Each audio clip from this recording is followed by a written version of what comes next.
আমাদের দেশে এখন এক ধরনের আলেম বের হয়েছে, শিক্ষিত বের হয়েছে, আধুনিক মনা আলেম। তারা বলে কি, আমরা জীবনভর শুনে এসেছি আমাদের বাবা থেকে, দাদা থেকে, ওলামায়ে কেরাম থেকে, ফুকাহায়ে কেরাম থেকে, বুজুর্গানে দ্বীন থেকে, সলফে সালিহিন থেকে, আইম্মায়ে কেরাম থেকে, কি আমরা শুনেছি নারায়ে তাকবীর, আল্লাহু আকবার। আমরা শুনেছি নারায়ে রিসালাত, ইয়া রাসূলুল্লাহ সাল্লাল্লাহু আলাইহি ওয়াসাল্লাম। আর যারা গৌস পাকের কাদেরিয়া তরিকা হুজুরকে মহব্বত করে, নারায়ে গৌসিয়া, ইয়া গৌসুল আযম দস্তগীর। আমরা এভাবে শুনেছি, আপনারাও তো এভাবে শুনেছেন, কি বলেন ঠিক না? একটু আওয়াজ দিয়ে বলতে হবে, ঠিক না? এখন এক ধরনের শিক্ষিত মানুষ বের হয়েছে, আলেম, ফেসবুকে, ইউটিউবে, বিভিন্ন জায়গায় আপনারা পাবেন। তারা বলে কি, লিল্লাহে তাকবীর। তারা কি বলে বলেন না, তারা কি বলে? এই জিনিসটা আপনারা ভালো করে খেয়াল করেন। এভরিবডি রিমেম্বার দিস ম্যাটার, এটা ভালো করে খেয়াল করেন। তারা বলে লিল্লাহে তাকবীর, নারায়ে তাকবীর বলা যাবে না। আমরা জীবনভর বলেছি, দেখেছি, শুনেছি, পড়েছি নারায়ে তাকবীর। জবাবে কি বলা হয়? আল্লাহু আকবার। আল্লাহু আকবার বলে আমরা আল্লাহর মর্যাদাকে উচ্চ আওয়াজে প্রকাশ করি, যেহেতু আমরা আল্লাহর বান্দা। নারায়ে রিসালাত বলে, ইয়া রাসূলুল্লাহ বলে, রাসূল পাকের শানে রিসালাতের মকামে বুলন্দিকে আমরা উচ্চ আওয়াজে বয়ান করি, যেহেতু আল্লাহর পরে খোদার কায়নাতে সর্বোচ্চ মকামের মালিক মাহবুবে খোদা সাল্লাল্লাহু আলাইহি সাল্লাম। জোরে জোরে বলুন সুবহানাল্লাহ। এখন জিজ্ঞাসা করা হলো, আপনারা লিল্লাহে তাকবীর বলেন কেন? বলে লিল্লাহে তাকবীর বলে এটাই একমাত্র সঠিক, নারায়ে তাকবীর বলা যাবে না। কারণ কি জানেন? কিছু কিছু কথা আছে সুন্দর কিন্তু মতলব খারাপ। কিছু কথা আছে কি সুন্দর কিন্তু কথার পিছনের মতলব, উদ্দেশ্য খারাপ। স্পিচ ইজ ভেরি বিউটিফুল, কথা কিন্তু খুবই সুন্দর, but the aim behind this is very bad.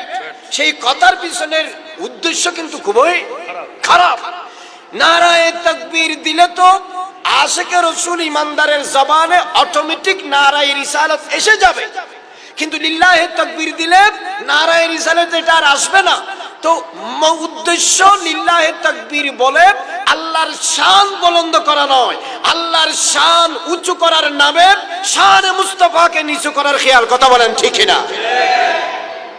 অতএব এই খেয়ালে কিয়ামত পর্যন্ত যদি কোনো ব্যক্তি লিল্লাহে তাকবীর, খানে কাবাতে গিয়ে যদি লিল্লাহে তাকবীর মুস্তাফার শানের রিসালাতকে ঢেকে রাখার উদ্দেশ্যে যদি কেউ বলে, this lillahi takbir is absolutely not acceptable to Almighty Allah, because you have to speech and talk behind this নারায়ে রিসালাত, ইয়া রাসূলুল্লাহ। আপনাকে লিল্লাহে তাকবীর দিয়ে যদি আপনি আল্লাহর শান বয়ান করেন, তাহলে লে রাসূলিন রিসালা, লে মুহাম্মাদিন রিসালা, আল্লাহর তাকবীরের সাথে সাথে রাসূলুল্লাহর রিসালাতের শান আপনাকে বলতে হবে। হুজুর এটা কেন? দলিল, ওয়ারাফানা লাকা যিকরাক। আল্লাহ পাক বলছেন, বন্ধু আমি আপনার জিকির, আলোচনা, মর্যাদা, মর্তবাকে উঁচু করেছি।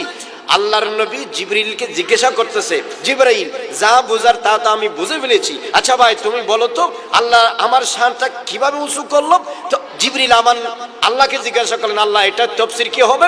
আল্লাহ পাক বলতেছেন, তাফসীরে রুহুল মানিতে আল্লামা মাহমুদ আলুসি বাগদাদি, রুহুল বায়ানে আল্লামা ইসমাইল হকি, অসংখ্য কিতাবে এটা এসেছে। আর শেফার মধ্যে আল্লামা কাজী আয়াস আর শাফি উনিও বলেছেন কি, আল্লাহ পাক ইরশাদ ফরমাচ্ছেন, ইজা যুকিরতু যুকিরতা মাই, বন্ধু আমার জিকির তখন হবে যখন আমার জিকিরের সাথে সাথে আপনার জিকিরও হবে। জোরে জোরে বলুন সুবহানাল্লাহ। অতএব নারায়ে তাকবীর দিয়ে যদি আল্লাহর জিকির তুমি বলতে চাও, ওই জিকির ততক্ষণ কবুল হবে না এই জিকিরের সাথে সাথে যদি রাসূলের জিকির না হয়। কথা বলেন ঠিক কিনা?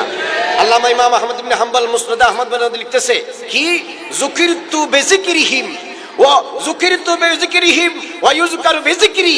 তাদের জিকির আমার জিকিরের সাথে হবে, আমার জিকির তাদের জিকিরের সাথে হবে, ওই জিকির কবুল নয় যেই জিকিরের ভিতরে রাসূল পাকের জিকির নাই।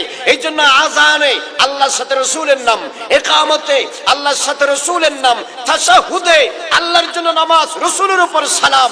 আদম আলাইহিস সালাম যখন জান্নাতে গিয়েছেন বলেছেন আমি জান্নাতের পায়ায় পায়ায় লিখে দিয়েছি লা ইলাহা ইল্লাল্লাহ মুহাম্মাদুর রাসূলুল্লাহ আলা হুরিল ঈন, হুরদের আমি চোখে লেখা দেখেছি লা ইলাহা ইল্লাল্লাহ মুহাম্মাদুর রাসূলুল্লাহ ওয়া আলা শাজারাতে তুবা, শাজারায়ে তুবাতে আমি লেখা দেখেছি লা ইলাহা ইল্লাল্লাহ মুহাম্মাদুর রাসূলুল্লাহ ওয়া আলা কুসুরিল জান্নাহ, জান্নাতের প্রত্যেকটা কামরায় গুরফায় প্রাসাদে প্রাসাদে লেখা দেখেছি লা ইলাহা ইল্লাল্লাহ মুহাম্মাদুর রাসূলুল্লাহ। যেই আল্লাহ নিজে নিজের নামের সাথে বন্ধুর নাম যোগ করতে পারে, অ্যাড করতে পারে, অতএব বোঝা গেল আল্লাহর সাথে মুহাম্মদের নাম থাকার নাম ঈমান। ওই জিকির কবুল নয়, ওই তাকবীর কবুল নয়, ওই নারা কবুল নয়, ওই লিল্লাহে তাকবীর কবুল নয় যে আল্লাহর জিকিরের সাথে আল্লাহর আওয়াজের সাথে রাসূল পাকের আওয়াজ নাই। লিল্লাহে তাকবীর 1 কোটি বার দাও, সাথে সাথে আমার নবীর শানও তুমি বয়ান করো, নবীর শানেও তুমি তাকবীর দাও। কারণ ইজা যুকিরতু যুকিরতা মাই, বন্ধু আমার জিকির আমি তখন কবুল করব যদি আমার জিকিরের সাথে, বাংলাদেশে আমার জিকিরের সাথে, চট্টগ্রামে আমার জিকিরের সাথে, পাকিস্তানে আমার জিকিরের সাথে, এশিয়াতে আমার জিকিরের সাথে, আরশে মুআল্লায় আমার জিকিরের সাথে, সাত আসমানে আমার জিকিরের সাথে, ফরশে আমার জিকিরের সাথে, আমার তাহাতুসরায় আমার জিকিরের সাথে, কবরে মাজারে আমার জিকিরের সাথে, মাহশরে ময়দানে আমার জিকিরের সাথে, মিজানে আমার জিকিরের সাথে, ফুলসিরাতের গোড়ায় আমার জিকিরের সাথে, জান্নাতে আমার জিকিরের সাথে, যতক্ষণ আপনার জিকির না হবে সেই যত বড়ই হোক তার জিকির আমি কবুল করব না, করব না, করব না। অতএব নারায়ে তাকবীরের সাথে নারায়ে রিসালাত থাকতে হবে, because the reason, because this is the absolutely demand of the iman. এটা ঈমানের দাবি। ঈমান বলে যেখানে আল্লাহ আছে খোদা হিসাবে সেখানে মাহবুব খোদা থাকবে, আল্লাহর বন্ধু হিসাবে। জোরে জোরে বলুন সুবহানাল্লাহ।